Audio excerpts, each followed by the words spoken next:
Pasang surut iman itu sunatullah. Memperbarui iman itu nikmatullah. Iman itu kadang naik, kadang turun.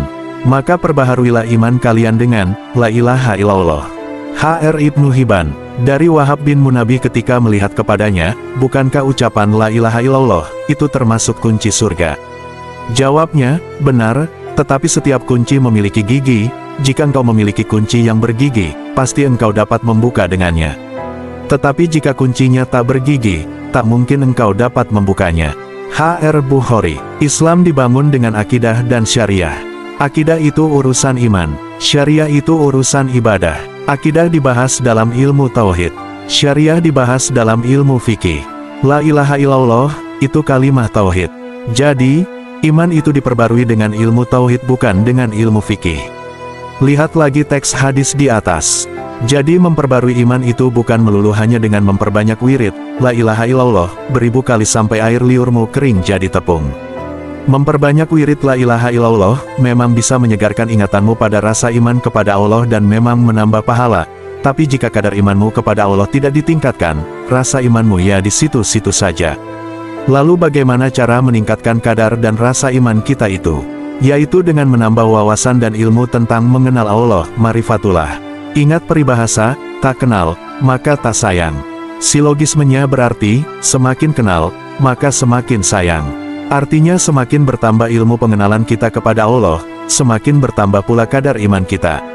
Jadi sekali lagi, memperbarui iman itu tidak cukup dengan memperbanyak ibadah sebab iman itu kajiannya di dalam tauhid, bukan di dalam fikih. Apalagi ibadah syariat itu sudah ditentukan kadarnya dalam fikih, tidak boleh kurang, tidak boleh lebih. Kamu salat isya 7 rakaat tidak bisa dikatakan bertambah iman, melainkan bertambah gilanya. Hahaha, dengan kerangka pikir ini, memperbarui dan meningkatkan iman itu lebih afdal dengan menggali terus pahaman tauhid sampai kamu tiba di makom, usainya perjalanan ilmu, ilmu itu ada batas perjalanannya. Apa batas perjalanan ilmu itu? Perjumpaan dengan Allah meskipun kamu belum mati dan masih hidup di alam dunia, perkataan ulama bilah, mutu qabla antamutu, sedangkan batas perjalanan amal adalah ajal. Itu pun masih dapat berlanjut dengan doa anak kita yang saleh, amal jariah, dan ilmu yang bermanfaat. Apa batas perjalanan ilmu itu? Jika pengetahuan seseorang baru pada afal Allah, sampailah ia pada afal-afal Allah saja. Jika pengetahuan seseorang baru pada asma Allah, sampailah ia pada asma-asma Allah saja. Jika pengetahuan seseorang baru pada sifat Allah, sampailah ia pada sifat-sifat Allah saja. Jika pengetahuan seseorang baru pada zat Allah, sampailah ia pada zat Allah saja. Jika pengetahuan seseorang sampai pada Allah, sampailah ia pada Allah. Kiai Undang Sirat, aku sebagaimana mestinya persangkaan hambaku. Hadis Qudsi H.R. Bukhari dan Muslim. Kalau ilmu sudah sampai pada Allah, amal pun sampailah pada Allah, tidak akan amal tersangkut pada pahala dan tertinggal di surga, melainkan sampai pada Allah. Apalagi yang nak diragukan. Jadi, pasang surut iman itu biasa.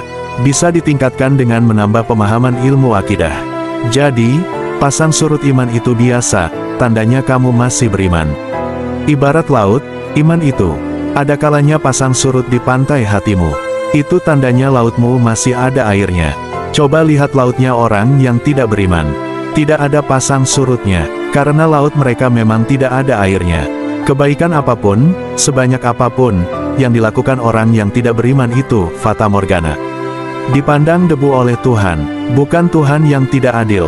Suruh siapa diturunkan 4 kitab Tuhan masih juga tidak mau membaca dan mengenal sebenar-benar Tuhan dan Nabi Rasulnya. Logis gatuh. Bukan Tuhan yang tidak adil. Lah kamu tahunya, hanya menyembah Tuhan, tapi pribadi Tuhan sendiri kamu tidak kenal. Kan konyol namanya. Bukan Tuhan yang tidak adil. Lah kamu tahunya hanya berbuat baik, tapi kemauan Tuhan kamu tak mau tahu. Kan konyol namanya. Dan orang-orang kafir, amal-amal mereka adalah laksana fata morgana di tanah yang datar, yang disangka air oleh orang-orang yang dahaga, tetapi bila didatanginya air itu dia tidak mendapatinya sesuatu apapun. Dan didapatinya ketetapan Allah di sisinya, lalu Allah memberikan kepadanya perhitungan amal dengan cukup dan Allah adalah sangat cepat perhitungannya. Qs. An-Nur, 39. Dan kami hadapi segala amal yang mereka kerjakan, lalu kami jadikan amal itu bagaikan debu yang berterbangan. QS Al-Furqan, 23.